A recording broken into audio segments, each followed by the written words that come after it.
పూరా లోకల్. నమస్తే, welcome to పూరా లోకల్. హైదరాబాద్లో నైట్ టైం ఫుడ్కి గచ్చిబౌలిలోని డిఎల్ఎఫ్ ఫుడ్ స్ట్రీట్ ఫేమస్. నగరంలోని ఐటీ ఇతర ఉద్యోగులకు రాత్రి వేళలో ఆహారానికి ఇది ఒక హాట్స్పాట్. 200కు పైగా స్టాళ్లతో దాదాపు కిలోమీటర్ విస్తీర్ణంలో ఉన్న డిఎల్ఎఫ్ ఫుడ్ స్ట్రీట్లో రకరకాల టిఫిన్స్ నుంచి బిర్యానీ దాకా, చాట్ నుంచి జ్యూస్ల వరకు అన్నీ దొరుకుతాయి. దీంతో పెద్ద సంఖ్యలో ఉద్యోగులు ఇక్కడ తినడానికి ఆసక్తి చూపిస్తుంటారు. అయితే ఎంతోమందికి ఇష్టమైన డిఎల్ఎఫ్ ఫుడ్ స్ట్రీట్ నెల రోజుల్లో మూతపడనుంది.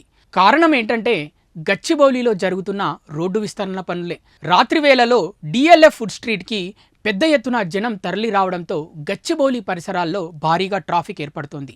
దీంతో వాహనదారులు ఇబ్బందులు పడుతున్నారు. గచ్చిబౌలిలో రోజు రోజుకు వాహనాల రద్దీ పెరిగిపోతుండడంతో ట్రాఫిక్ను క్రమబద్ధీకరించేందుకు రోడ్డు విస్తరణ పనులు చేపడుతున్నారు. డిఎల్ఎఫ్ ఫుడ్ స్ట్రీట్ను తొలగించబోతున్నట్లు ఇప్పటికే షాప్ యజమానులకు అధికారులు సమాచారం అందించారు. ఒక నెల రోజుల్లో రోడ్డు విస్తరణ పనులు చేపట్టనున్నారు. అయితే ఈ తరలింపు ప్రణాళికల్లో భాగంగా డిఎల్ఎఫ్ స్ట్రీట్ ఫుడ్లోని దుకాణాలను ఐటీసీ కోహినూర్ రోడ్డు చివరన ఉన్న ఒక మైదానానికి తరలించడానికి తెలంగాణ ఇండస్ట్రియల్ ఇన్ఫ్రాస్ట్రక్చర్ కార్పొరేషన్ సన్నాహాలు చేస్తోంది.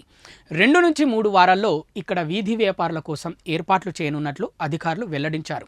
ఇక్కడ విక్రేతలకు నెలవారీ అద్దెలు, ఐడీలతో నియమించబడిన స్థలాలు ఇవ్వబడతాయని తెలిపారు. ఇవి ఇప్పటివరకున్న అప్డేట్స్. మరిన్ని అప్డేట్స్ కోసం చూస్తూనే ఉండండి పూరా local, your choice for local voice.